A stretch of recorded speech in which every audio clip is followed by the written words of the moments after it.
This week on The Watchman, welcome to one of the world's most incredible archaeological digs. Where I am walking right now is a 2,000-year-old main street from ancient Jerusalem. This is where pilgrims went up to the temple on the Temple Mount. This was during the time of Pontius Pilate, the Jewish revolt against the Romans. Perhaps Jesus and his disciples walked on this very road where I am walking right now. And today, Israeli archaeologists are uncovering amazing finds like this 2,000-year-old coin. It says, "For the freedom of Zion." You will hear all about it today on The Watchman, only with Christians United for Israel, and only right here on TBN.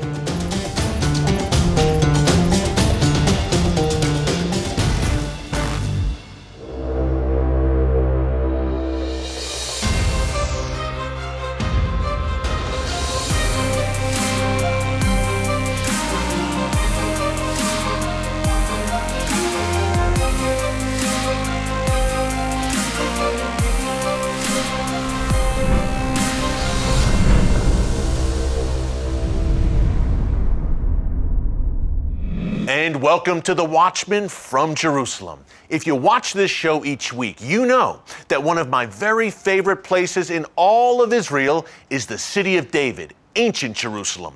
The great archaeologists of the Israel Antiquities Authority continue to make amazing discoveries from Bible times that prove beyond a shadow of a doubt the Jewish people's ancestral historic presence here in the land of Israel. Now, this week we're back at the city of David, and we have a special treat for you. Two top archaeologists from the Israel Antiquities Authority, Nachshon Zanton and Moran Hajbi, are going to take us on a journey to the time of the Second Temple, the time of Jesus, as we walk along the incredibly well-preserved remains of a 2,000-year-old street here in Jerusalem that led up to the temple. It tells the story of what life was like during the time of Jesus and what the Jewish people faced as Roman legions closed in and destroyed the Second Temple. So get ready for a Bible study and history lesson rolled into one as we go underground and into an active archaeological dig at the city of David.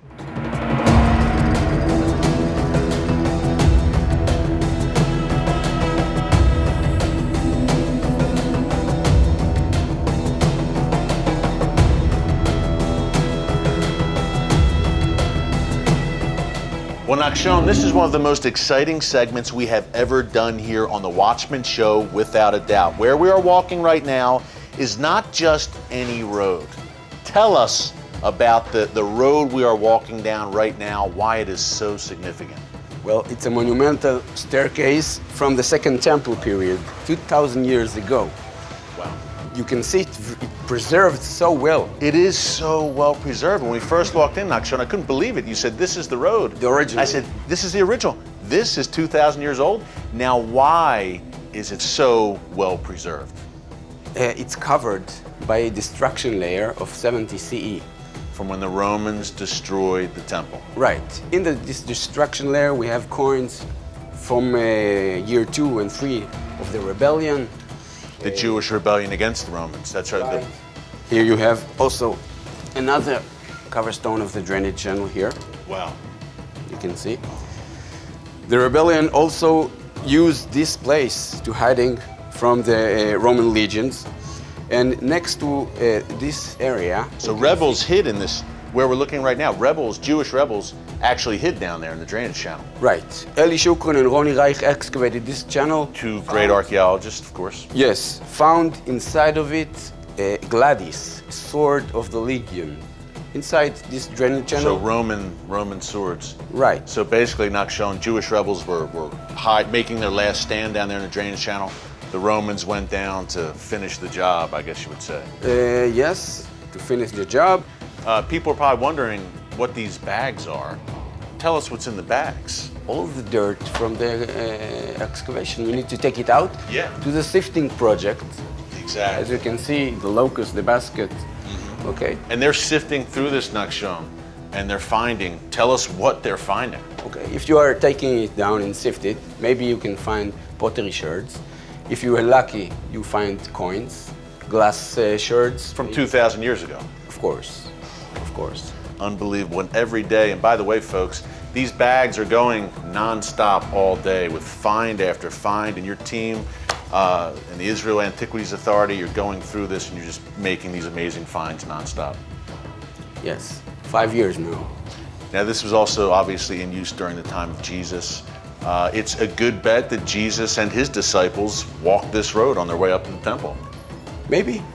Maybe. Maybe. I don't know. But if you're asking if the time periods Match up. it could be. Wow. It could be. Bring the road alive for us a little bit more now. We're walking, you and I are having this stroll right now. We're talking, it's quiet, obviously. But again, just so the viewers can get an image of what this was like 2,000 years ago during the time of the Second Temple. Imagine that. This place was so alive, and especially during the holidays and festivals, I can imagine.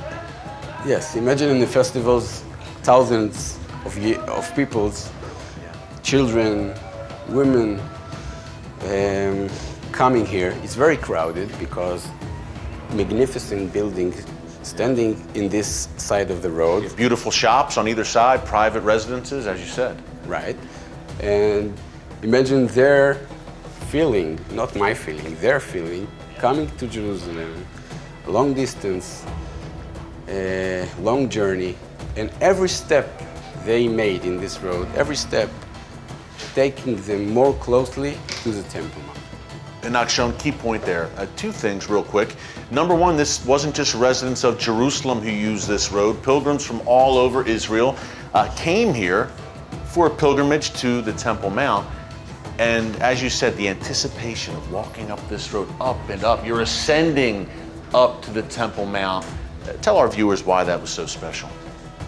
Well, it's not just from Israel. It's all over the world that people come. The Jewish diaspora. Yes, and even not Jewish people come to see the Temple Mount and see Jerusalem.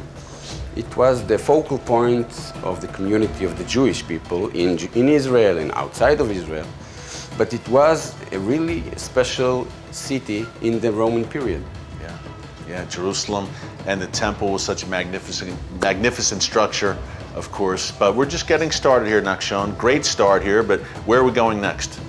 Well, I mentioned before the drainage channel below the road, and I want to show you a very special thing. It's very exciting for me during these excavations. One little thing that makes the story really, really unique. Let's go do it. Or we're going this way, Yes. Okay. Up.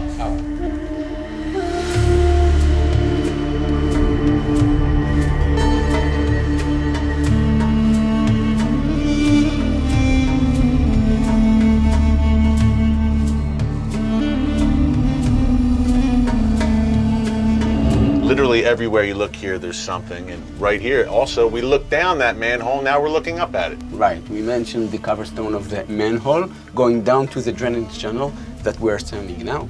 Wow. This main drainage channel of Jerusalem of the Second Temple period, 2,000 years ago, okay? It was functioned to drain the sewage, but in the rebellion, it was more hiding place. It's hiding place. We know from Josephus, people want The great historian Josephus, of course. Of course. People want to eat and they want a secret place to hide From the Romans. from the Romans, from other groups in Jerusalem. They come to here. And also, when they go down from the lower city, from the Roman legions, and they want to hide, they found this place, used it as a shelter. Here, as I can show you, we found also this amazing candlelight Wow. from the Second Temple time period. So this held a candle. From the 1st century CE. Wow. Okay, you can see also the charcoal here. We didn't clean it. You can see the charcoal here from the candle. Okay. With And this the is earth you're inside. finding things like this all the time. All the time. It's not special candle. Yeah. It's not special oil lamp. But the story of it is very unique because what oil lamp doing in little places in the drainage channel. Not here, I just put it here for our talk, but we find it in this very secret place, in a small niche, using for the rebellions just to disappear. Right. The rebels were down here, Jewish rebels hiding out as the Romans were destroying Jerusalem, sacking Jerusalem. People were hiding down here. It's dark, and they're using candles to light their way. Right. And the Romans, unfortunately, found them down here eventually. Yes, and I don't know, it's one of the moments that is very unique. When we're finding things like this, it was just standing on some platform in the small niche.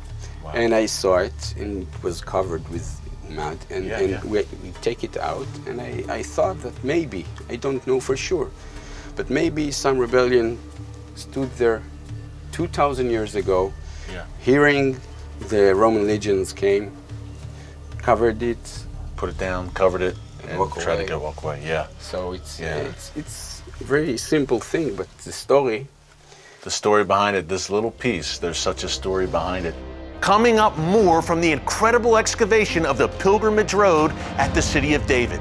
We get an up-close look at a 2,000-year-old coin that still has great meaning for Israel today. Don't move.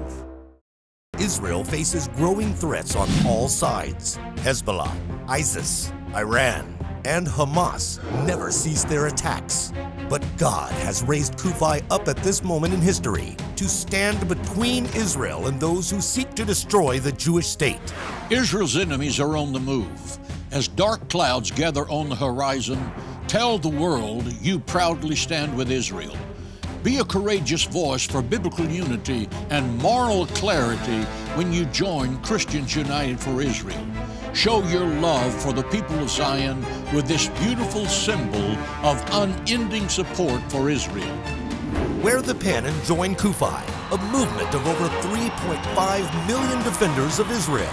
Call the number on your screen or visit kufi.org/pin to receive your free pin that will show your proud support for the special bond between Israel and America.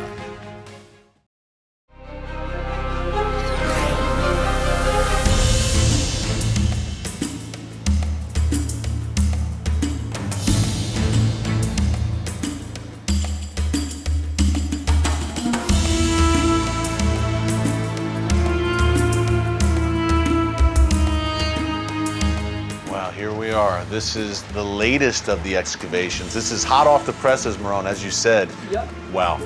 And there's been some great finds here in this section of the road. Yeah, on this section of the road, the first thing that you notice that the street is not stepped, this part of the street. Right. You see all the way down to the other side, about 30 meters of the street, which is not stepped. We're assuming that this place was a plaza, a big plaza, which was 45 feet wide and almost 90 feet long. Wow. The Siloam pool is about 30 meters from here. It's right before the Siloam pool, before they're going down or going up. So, Meron, they would cleanse themselves in the Siloam pool, then they'd come on up on their way to the temple. On the way to the temple. Gotcha. Now, Fascinating. Another story beside of the pilgrimage is the story of the destruction, war that went on the street. After the Romans destroyed the temple, it took them about a whole month to conquer the street. So to conquer this street? To conquer the whole city. Yeah. To conquer the whole city, and we know by Josephus Flavius there was actually fighting going on in the street itself. Wow. Both in the drainage channel, where you've been before, and both on this part of the street. And we actually found some of the evidence for this fighting. The first one is what you see here is the ballistables. As you see, it's in different calibers. It's actually to calculate what the distance and what the string you want to shoot. So these were basically Roman cannonballs for Roman their time. cannonballs, exactly. Shot with catapults or whatever. Yeah, it can reach up to a distance about 1,000 feet. And this is the personal weapon of the slingshots, the guy who's standing, like King David, slingshot and shooting it. And finally, this is very amazing, one of my favorites actually, are these arrowheads. We have arrowheads from both sides, both from the Romans and from the Jewish rebels. First one is the typical arrowhead of the Roman soldier. It's called the tried-wing arrowhead. This is the standard of the Roman soldiers of the Roman legion. And on the other hand, I'm holding is called the Scytho-Iranian arrowhead. It's well preserved, by the way. Some of it, sometimes you find them and they're really still sharp. And this one, it's likely to assume was shot by the Jewish rebels. Wow, am I allowed to hold this?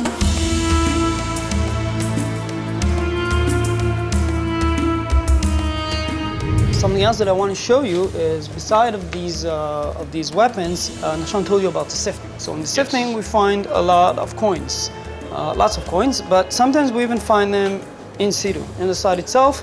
And one of the amazing coins that we found is a coin that was found on the street itself. We find some of them, but there is one coin which was well preserved. In the street? On the street itself. Now, imagine yourself, as I told you, one of the descriptions of Giuseppe Flavio is telling about the Roman soldiers driving away the rebellions from the street and scaring them away out of the city. So just imagine yourself, a group of people running away here and they're just throwing anything they have. Maybe they're losing things. Running for their lives from the Romans who are advancing. And then in that time, you don't care what you have in your hands or anything, so you throw anything you have. So it could be that the thing that I'm about to show you was thrown by one of the Jewish people that just escaped from the Roman soldiers.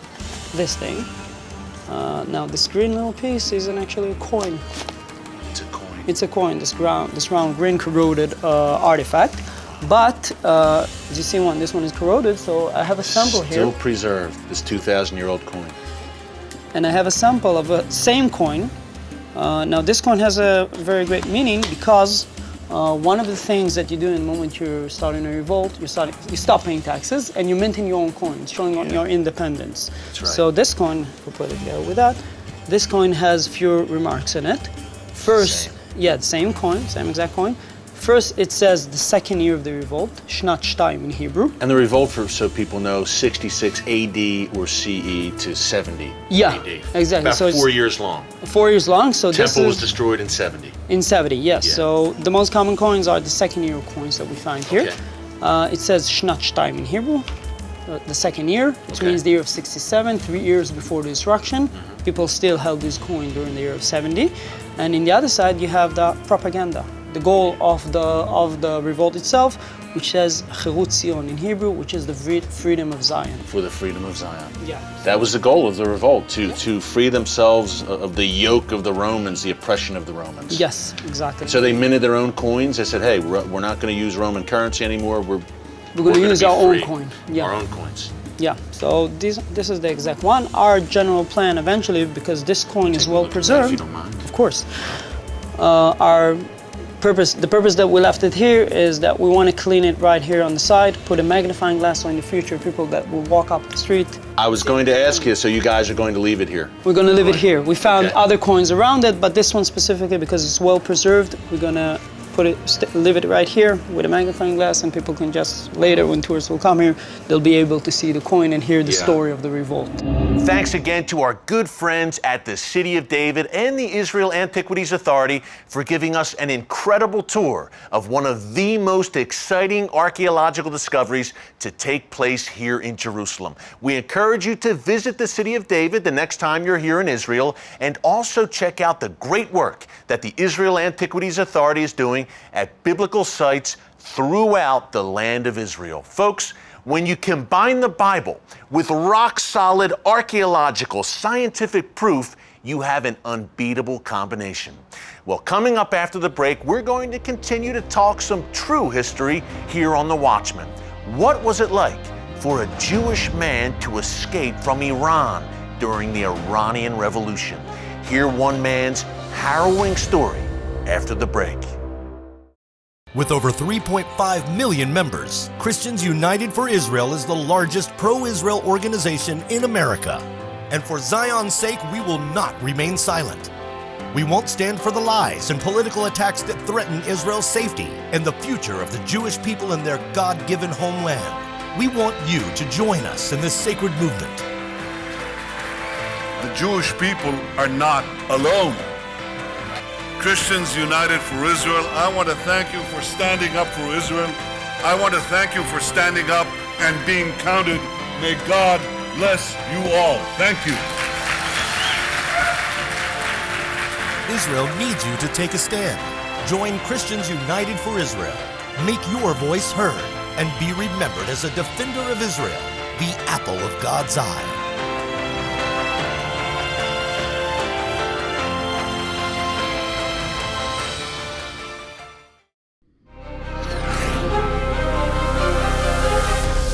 Welcome back. Kufai's Mizrahi Project does incredible work telling the stories of the forgotten Jewish refugees of the Middle East and North Africa. Now, one of those countries is Iran, where a small Jewish community that dates back to the times of the Bible still leads a very difficult existence that one man was very fortunate to escape. Take a look. This is the original Esther's Children book. It's the history of the Iranian Jews. Half of these are my family. My name is Faryar Nikbacht. I'm an Iranian Jew who've been living here in Los Angeles since 1982, when I had to escape my country. During the early 1980s, there was a revolution. There was a war between Iran and Iraq. Then there was a huge civil strife within the Iranian cities between the opponents of the Iranian regime and the Iranian regime's thugs and Hezbollah in the streets. We would see fights, we would see people killed in the streets. There was a huge sense of fear. This is how tense everything was. And of course, on top of all this, we're Jewish, and we had the problem of being suspected and being hated anyway. And it was getting worse all the time. Due to all of these problems, the government would not allow anybody to travel abroad. Everybody who wanted to get out, they had to arrange for smugglers. It took me and the group who were with me several nights to ride on our horses through the mountains of Kurdistan and end up in Turkey. This is the Constitution of the Islamic Republic of Iran. The life of a Muslim man is constitutionally worth twice as much as a Muslim woman. Now, what about minorities? According to the Sharia laws, they are worth much less. The Iranian present-day tradition has settled for half of the value of life and limb for all non-Muslims relative to Muslims. So imagine what kind of humiliation, what kind of insecurity, and what kind of fear is ruling over the lives of Jews and Christians and others in Iran today. Israel and its existence is a source of hope in the face of all the humiliation that people like us have had in societies where we were humiliated and we were discriminated against. Folks, what a story. Check out more of the Mizrahi Project's great videos at their website, and stick around for my final thoughts on what the increase in amazing archaeological discoveries here in Israel is really all about. Long before he was the Vice President of the United States, Mike Pence was a friend to Christians United for Israel. Now, he's helping us make Israel stronger and her people safer. Pastor John Hagee, I thank you for your leadership on behalf of this nation and the Jewish state of Israel. And today, through Christians United for Israel, more than 3.3 million believers have raised their voices, have not been silent in support of Israel. And you can be heard in every city and town across America and in every office on Capitol Hill. And rest assured, the man down the street at 1600 Pennsylvania Avenue hears you too. I have faith that with God's help, and with the men and women gathered here, the best days for Israel and for America are yet to come. Don't miss next year's summit. Join the movement and register now for the 2018 Kufai Washington Summit.